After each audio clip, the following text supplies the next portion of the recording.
안녕하세요. 국세 RNC 부동산 연구소 권옥숙 대표입니다. 내 집 마련은 언제가 좋을까요? 이런 주제로 해서 한번 조금 진행을 해보자 합니다.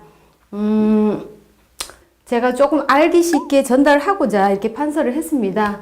첫 번째 보시면 사람들은 집을 사는데 고민을 참 많이 하더라고요. 제 경험으로서. 저는 사실 이런 쪽에 업을 하다 보니까 다양성의 사람들을 접하는 기회가 다른 분보다는 참 많았죠. 한데 사람들이 집 살 때 이거는 고민을 많이 할 수밖에 없고, 또한 고민을 하더라도 어떤 식으로 깊이 하는 사람, 조금 가볍게 하는 사람, 요 차이밖에 없어요. 근데 실제로 보시면 집은 딱 두 가지로 구분하면 굉장히 편하죠.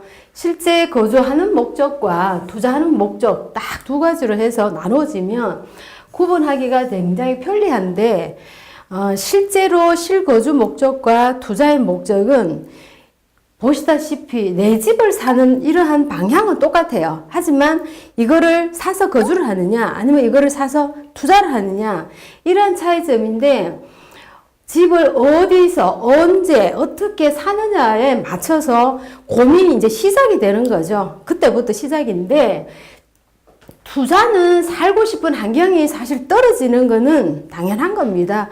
왜 그러냐 그러면, 투자는 기반 시설 잘 돼 있고 잘 갖춰져 있고 이런 데는 이미 다 살기 좋은 동네이기 때문에 투자에 대한 메리트보다는 그냥 안정적인 내 실거주의 목적으로 다가가야지 맞는 거고, 투자하고 실거주는 딱 두 가지 차이입니다. 실제로 거주하는 것은 여러 가지 요건을 많이 따지죠. 학교도 따져봐야 되고, 교통도 따져봐야 되고, 또한 백화점, 베란다, 편의시설, 도로, 기반시설, 모든 것이 나하고 적합한 지역에서, 또한 직장이라든지 이런 것들이 다 고려사항의 조건이 따지게 되지만은, 투자는 돈 있고 그 지역이 개발되고 호재가 있다 그러면 그 하나의 목적만으로도 얼마든지 충족이 가능하기 때문에, 투자하고 실제 거주의 목적을 두고 나눠진다 그러면 이미 이제 고민거리 하나가 해결되시고요.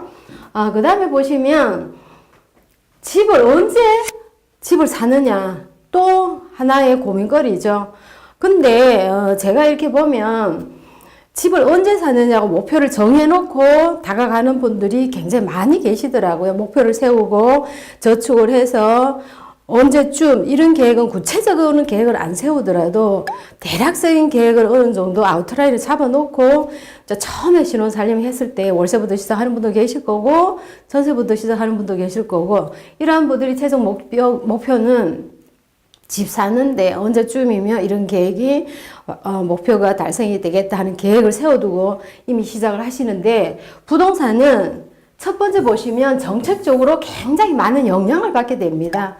정책적으로 영향을 받게 되면 그 계획을 세워놓더라도 어느 정도의 차이는 나올 수밖에 없는데, 특히 이번 같은 경우에는 9.13 대책 이후에 보시면 이 정도 마찬가지지만은 경기가 어렵고 정책적으로 거기에 대한 부동산 강화 규제라든지 대출 규제라든지 이런 규제가 굉장히 많이 나왔죠. 실상에 그런 규제가 나옴으로써 집을 살려고 목표를 세운 분들도 작년부터 시작해서 정말 좋은 데 아파트 단지라든지 좋은 지역이라든지 눈여겨보고 있다가 지금 이런 것들이 하나씩 터지다시피 하다 보니까 계획이 사실 차질이 생기는 거는 당연한 거고요.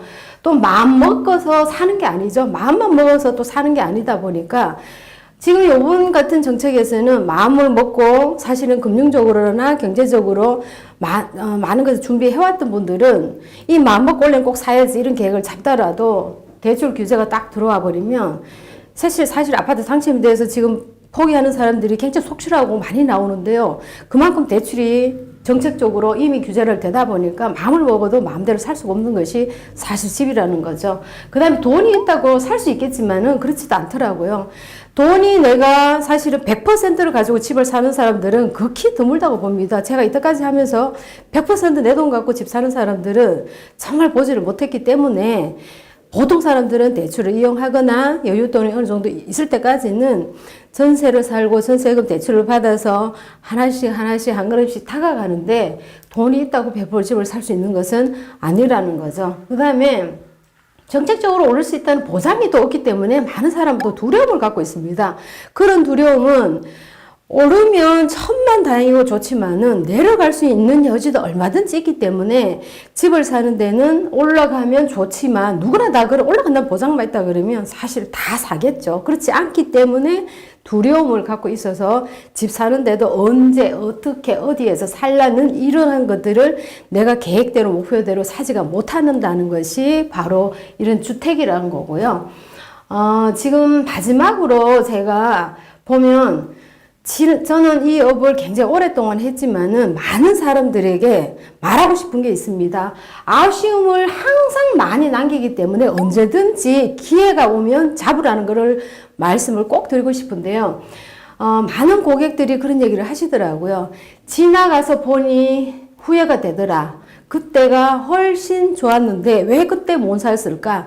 이런 말을 굉장히 많은 분들한테 들었고 현장에서 직접 체험들을 굉장히 저는 직접적으로 많이 한 사람이기 때문에 이 와닿는 말들을 구체적으로 제가 적었는데요. 할 말은 참 많지만은 보편적으로 제일 많이 하는 말들, 손님들이 지나서 보니 그때 살고 후회하시는 분들이 제일 많았고요. 그 다음에는 살 수 있는 기회가 방법이 굉장히 많았는데 내가 솔직히 말씀드리면 옷 하나를 사도 그 옷이 마음에 들어도 돈이 있어도 아유 쭈삣쭈삣하다가 못 살 때가 많이 있는데 사실 이런 집들은 적극적으로 내가 마음을 먹고 행동으로 옮겨야지만이 되지만은 그렇지 않는 소극적인 태도가 나오면 절대 내가 갖고 싶은 집이 기회를 와도 주춤주춤 하는 시간에 내 집이 안 되고 다른 사람의 집이 되더라 이렇게 말씀을 드리고 싶어요.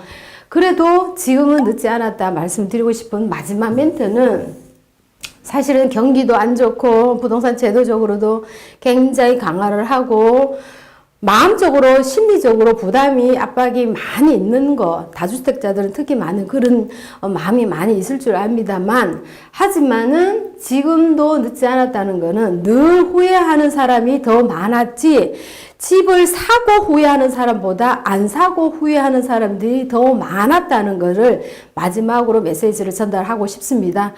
오늘은 제가 그냥 보편적으로 내 이웃이 겪던 이런 일들을 고민이 굉장히 많은 부분을 차지하지만은 짧은 시간에 제가 전달하는 메시지는 굉장히 얕은 지식의 메시지지만은 실제적으로 현장에서 일하는 이러한 메시지를 전달해주고 싶어서 이 시간을 마련했습니다. 지금까지 국제 RNC 부동산 연구소 권호숙 대표였습니다.